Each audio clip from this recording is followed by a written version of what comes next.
aka tapịa isiokwu ndị anyị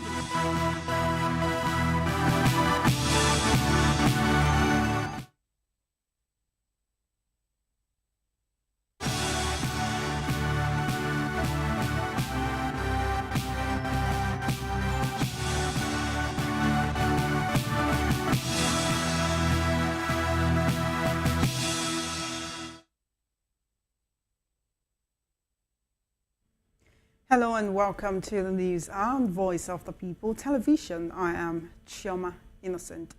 Before we begin, kindly visit our website. It's www.vop.ng for fresh and trending news. First, the headlines. Tinubu Obasanjo paid tribute to Audu Ogbeh. Federal government insists Trump's deportee deal unacceptable. Again, ASU urges federal government to avert impending strike. Obi seeks single 5-year tenure for president. UNICEF confirms 16 deaths in Niger cholera outbreak, 150 cases recorded. Nogasa directs resumption of diesel supply to telcos. And on the world report, 11 more die from malnutrition in Gaza. In business, on its port can generate 10 billion naira yearly, says a manager. And then in entertainment, Sheyi Shodimu calls Wanda Cole most talented Afrobeat artist. Now the news in detail. We'll begin on a sad note with the news of the passing of a former Minister of Agriculture and Rural Development, Audu Ogbeh, at the age of 78.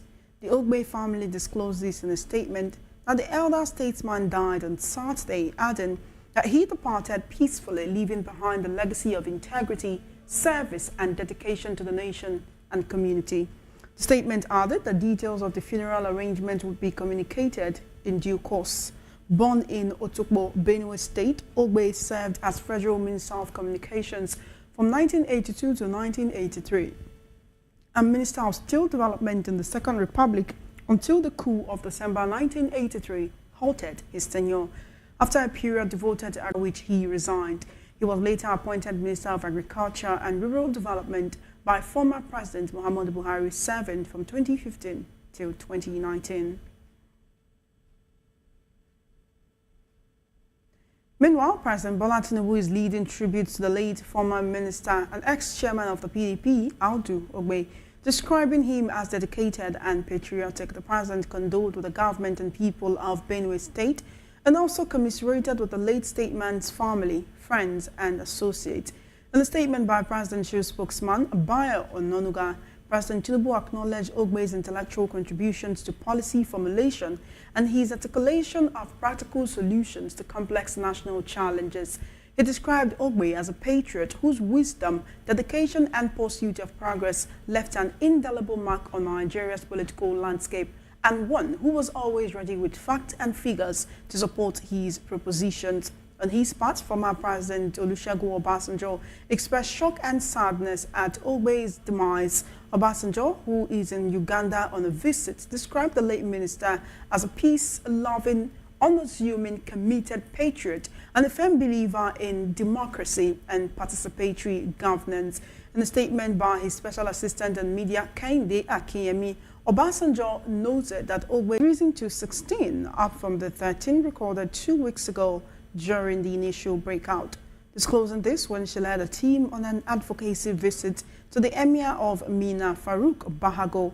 The UNICEF Chief of Kaduna Field Office, Dr. Gerida Birkila, also confirmed the current total of 150 positive cases. She noted that 451 persons were originally isolated, but 150 persons confirmed positive through rapid diagnostic testing, then treated and discharged. Dr. Birkila further requested the support of the Emir and the traditional institution in the ongoing public health interventions in Niger State, including toward the scheduled introduction of measles and rubella vaccines in October.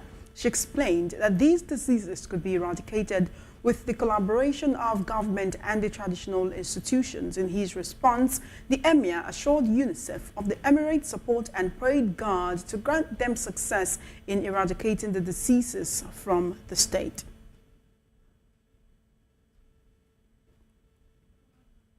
The federal government has insisted it will not accept deportees from the United States in view of its national security and economic implications. Spokesperson for the Ministry of Foreign Affairs, Kimiebi Ebienfa, confirmed this position as Nigeria distances itself from the recent decisions by Rwanda, Eswatini, and South Sudan, among others, that have agreed to receive foreign nationals expelled from the United States. The Minister of Foreign Affairs, Yusuf Tuga, had disclosed in July that the President Donald Trump administration was mounting pressure on African countries to accept convict deportees under his third country deportation policy. Describing the move as unacceptable, he warned that such policy would fairly unburden countries like Nigeria. Meanwhile, the presidential candidate of the Labour Party in the 2023 general elections, Peter Obi, is canvassing a single 5-year term for president to ensure that occupants focus on delivering governance rather than waste the first term working on re-election.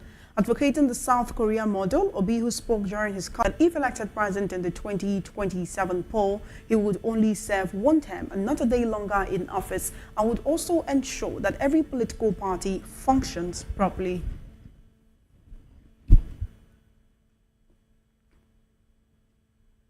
Meanwhile, the Minister of Innovation, Science and Technology, no matter how highly placed they are. According to him, some politicians that he described as politically displaced have been running around in Abuja with a view to defecting to Enugu APC and hijacking the party through the back door. His warning came on the heels of Governor Peter Mbah's rumored defection plans, which has got many association to the wall. ASU National President Professor Chris Piwuna reminded the Minister of Education, Dr. Tunji Alausa, of his recent declaration that neither ASU, tertiary institutions, trade unions, teachers, nor lecturers would ever again go on strike in Nigeria. In a statement, ASU said Alausa had predicated his declaration on the government's strategy of dialogue, ceaselessly warned government and visitors of federal and state universities of the consequences of breeding a disempowered, dissatisfied, and disoriented intellectual workforce.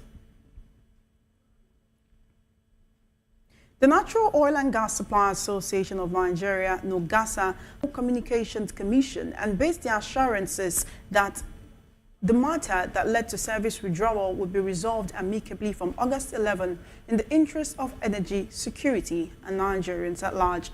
However, he stated that if the matter is not resolved within the 7 days, the association would resume service withdrawal without further notice. August 9th marks the International Day of the World Indigenous Peoples, a day to recognize the rich cultures, histories, and rights of indigenous communities around the world.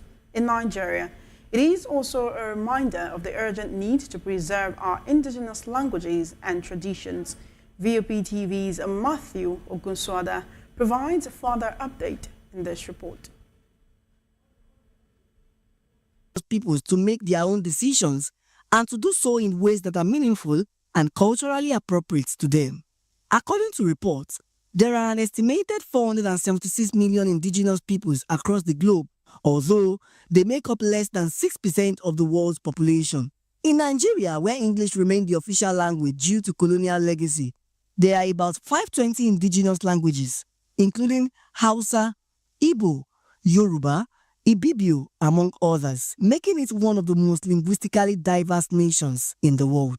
As the world marks this day, many Nigerians are speaking up. How to speak it. It's very, very important. That's what I used to tell my children. Ali, if you are Yoruba, Ali, when we are in the school, learn English, but at home, we speak our mother tongues. And because maybe you have visitors. It's not someone that you speak the same language. And there's one thing we want to tell, instead of dragging that thing from one corner, openly there will say, to teach school children their language and English so that we understand ourselves. Look at the Chinese president today. Everybody that become a China, our culture is being watered down. Meet an ordinary Igbo boy or Igbo girl on the street. Ordinary Kedu Kodi. Many thanks to our correspondent, Matthew Oguswada, and happy International Day of the World Indigenous People to indigenous people all across the world. You're still watching the interrogating candidate 2025 correspondent. And so we have to do everything I can to save my zone and, in extension, the society, the entire Nigeria. The chairman of the NUJ in the state, Dr. Emeka Odogun, summed up the essence of engaging the politicians in a media parliament. So our duty is our responsibility to be a moral barometer of society and a gadfly for society. And it's our duty to champion development and growth. And that's what we are doing, checkmating the activities of politicians and other arms of the government for better society. The council also spoke of the activities lined up for its forthcoming press week, to include Man of the Year Award and Professor. 18 local government chairmen have thrown their weight behind the state government's ban on illegal revenue collection, vowing to enforce the order and protect traders and drivers from harassment. The pledge was made at a stakeholders meeting in Benin City, where officials agreed to suspend all revenue collection for 1 month to allow reforms to take effect. VOP-TV's correspondent Rhoda Johnny has more details. The governor. In Edo State, all 18 local government chairmen have pledged full support for the government's crackdown on illegal revenue collection. At a meeting in Benin City, chaired by the Secretary to the State Government, Musa Ikilo, council bosses agreed to enforce Governor Monday Ekwebelo's ban on unauthorized levies, especially in market and transport parks. The governor, His Excellency, is very serious about ensuring that the common man on the streets in Edo State is not oppressed, is not harassed, is not intimidated, and is not extorted.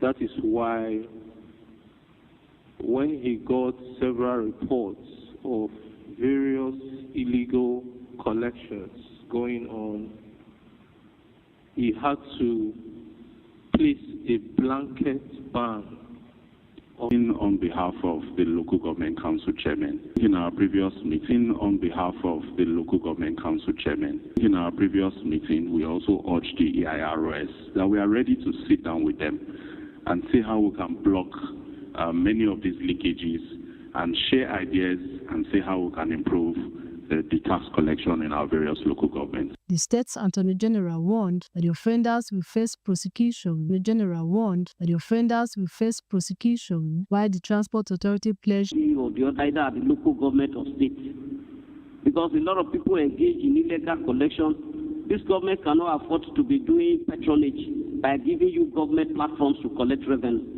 If you are doing that and you are not authorized, even if you have the authority of the EIROS, you must do it within the confines of the The meeting ended with a 1-month suspension of all revenue collection to allow reforms to take effect. In Benin, Rhoda Johnny, BOP TV News. Many thanks to our correspondent from Benin, Rhoda Johnny. We'll take another break before more. Welcome back. We now take companies in recent years, nationalizing the local branch of French uranium giant Orano in June. Australian group McKenna Resources Limited had taken control of the SML gold mine on the bank of the river Niger in 2019. A further 11 deaths resulting from malnutrition have been reported in Gaza, according to the Hamas-run health ministry. That brings the total number of malnutrition-related deaths to 212, including 98 children. At least 38 people have also been killed and 491 injured as a result of Israeli military negotiations to end Europe's biggest conflict since World War II must include Kyiv.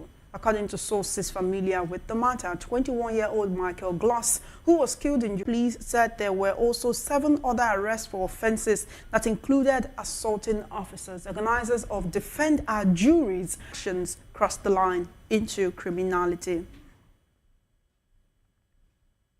Said the facility could generate 10 billion naira annually if fully up, as well as addressing the presence of militant youths and pirates, which he said was also hampering the port's full operation. According to Osazua, the port is the golden egg of the eastern region with its vast economic potential and will reduce road pressure, decongest Lagos and other ports when fully operational.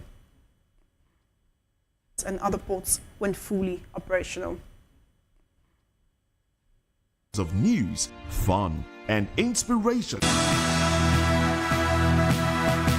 President Tinubu Okowa officially confirmed Favour Ofili will not don Nigerian colors again, citing she has gone after Turkey's money cited financially.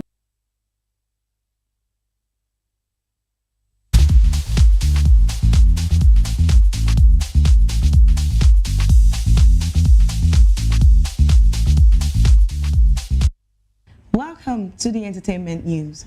Veteran singer and rapper Sei Sodimo has named Wanda Cole as the most talented Nigerian's new single Kelebu on July 26, 2025, offered a $10,000 cash prize for the best dance routine to the song. Pop Boys, a group of upcoming TikTok creators, impressed Rema with their unique style and energy, earning them the top spot. As a reward, Pop Boys will not only receive one who, according to her, is genuine and smells nice. She had also mentioned that despite being considered wife material, she remains single due to her private nature and preference for a man who is true to himself. And that's it for entertainment news. I remain Precious Agumanu.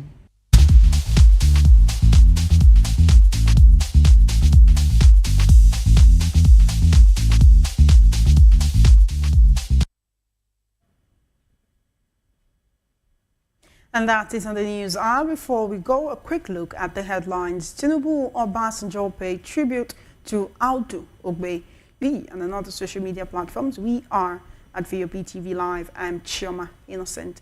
Thank you for watching.